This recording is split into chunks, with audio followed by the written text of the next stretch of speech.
Kerana firman Allah Ta'ala, walakin Rasulullah wa khataman nabiyyin, artinya dan tetapi adalah Muhammad itu pesuruh bagi Allah Ta'ala dan penyudah bagi sekalian Nabi.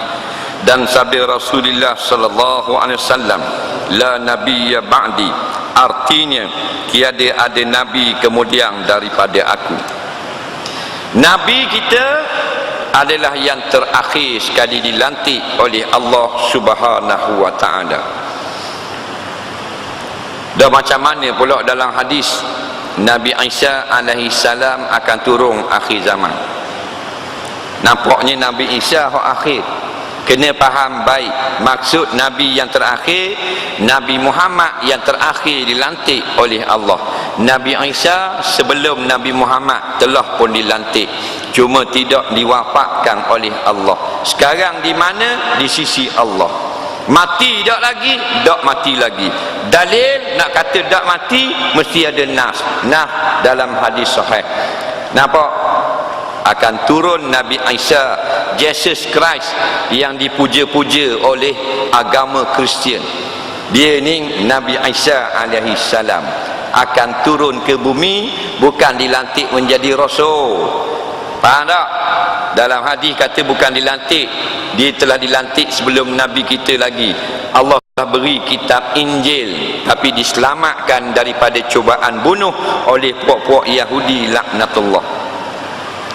Orang Kristian ni kalau dia mengaji sejarah, dia tak akan ikut Yahudi, kerana Yahudi inilah yang jahat sekali atas muka bumi. Nampak? Dia tipu orang Kristian. Yang nak bunuh Nabi Isa tu Yahudi ya. Nampak? Yang tabur fitnah, yang mengatakan Nabi apa benda ni, Nabi Isa ini apa ni, sesat lagi menyesatkan orang Yahudi ya. Yang mari kepung tempat Nabi Isa bersembunyi Yahudi ya.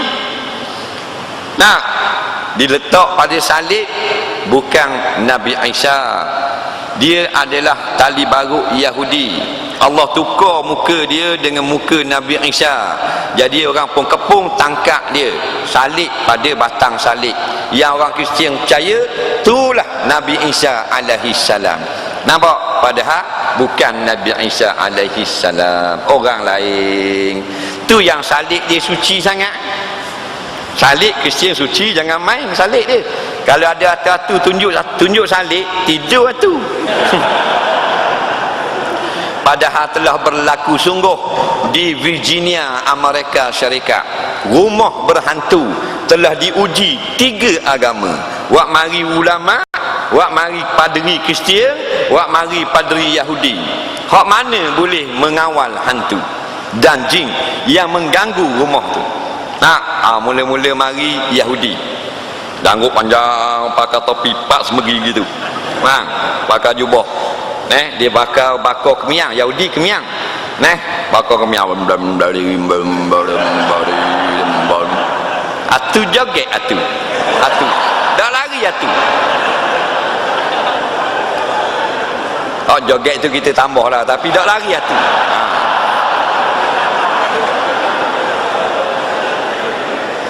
Tak jadi Yahudi.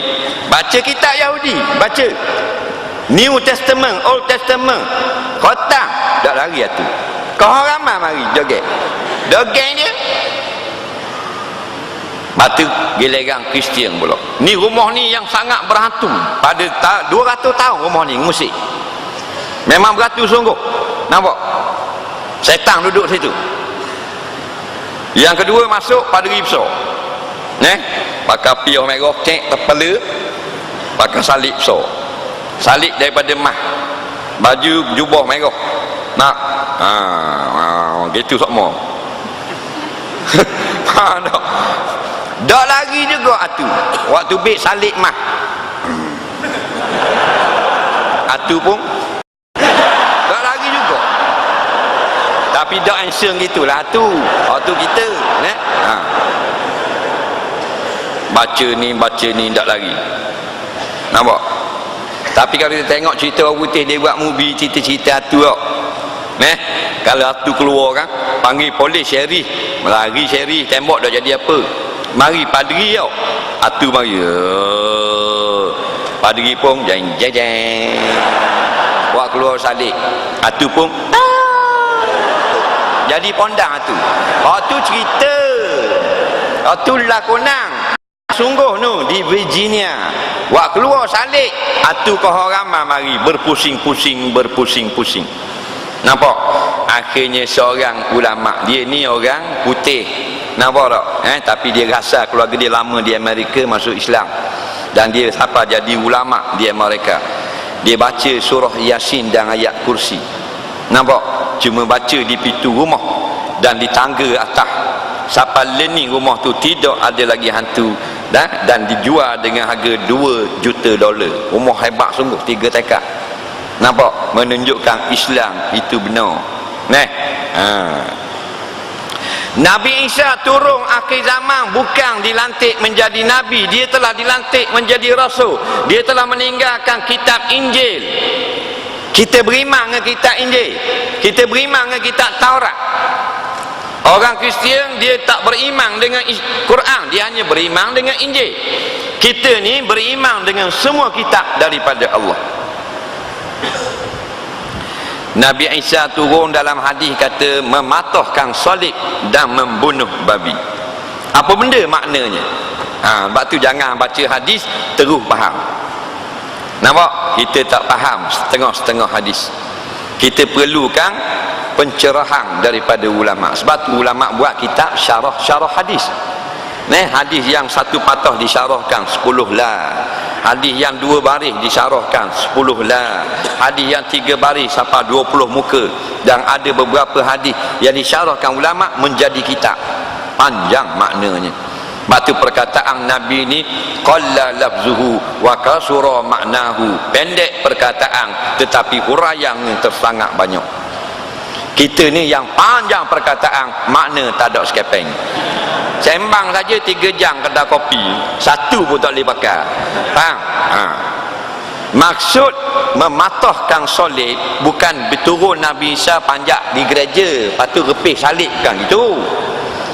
Maksudnya Nabi Isa membatalkan agama Kristian, kerana agama Kristian adalah dakwaan orang sahaja. Orang kata Nabi Isa bawa ajaran Kristian, bukan. Nabi Isa bawa agama Islam. Maka maksud mematahkan salib, Nabi Isa akan mengisytiharkan bahawasanya agama salib adalah agama dusta dan bukan aku yang ada di batang salib tetapi orang lain. Maka hancur agama Kristian. Itu maksud mematahkan salib. Benda makna Nabi Isa membunuh babi. Nabi Isa turun bawa shotgun kejar babi. Ulama dia tak macam kita, dia tengok dengan mata hati. Tak. Maksudnya orang Kristian mengatakan Nabi Isa menghalalkan makan babi, sedangkan Allah mengharamkan makan babi. Orang Yahudi tak akan babi. Nampak? Kerana dalam kitab Taurat mengharamkan makan babi. Babi ni diharamkan 3 kitab, Taurat, Injil, Quran. Hebat babi. Nampak? Dalam kitab Taurat ada menyatakan haram makan babi. Orang-orang Yahudi sekarang walaupun jahat tapi bab makan babi dia taat perintah Taurat, tak makan. Dia hanya bela untuk ekspor kepada orang Kristian. Nampak? Tapi orang Kristian dia kata halal makan babi. Maksudnya menghalalkan yang haram. Maka turun Nabi Isa AS membetulkan balik bahawa Injil tidak menghalalkan babi dan lain-lain makanan yang haram. Padri sekarang, padri Kristian minum arak. Sedangkan arak diharamkan dalam kitab Injil. Walaupun padri tak minum lah malam-malam minggu kat disko, tapi kalau ada keraian di rumah saudara dan sebagainya, padri minum. Walaupun tak mabuk tapi hai juga padri. Faham? Sedangkan benda ini haram dalam kitab Injil. Maka maksudnya membunuh babi membetulkan keadaan bahawasanya Injil tidak menghalalkan apa yang diharamkan oleh Allah Subhanahu wa ta'ala. Maka turun Nabi Isa bukan dilantik jadi nabi baru, tapi dia akan melaksanakan syariat menurut syariat Nabi kita Muhammad sallallahu alaihi wasallam. Mulianya kita kerana kita beriman dengan Nabi Isa dan Nabi Muhammad. Hinanya orang Kristian kerana mereka hanya beriman dengan Nabi Isa, menolak Nabi Muhammad. Mulianya kita kerana kita beriman dengan Nabi Muhammad dan Nabi Musa. Hinanya orang Yahudi kerana dia hanya menerima Musa, menolak Muhammad. Yang dia tolak bukan yang kita lantik, tapi Rasulullah yang dilantik oleh Allah. Maka kedua-dua ni fi nari khalidin, mereka akan kekal di dalam api neraka.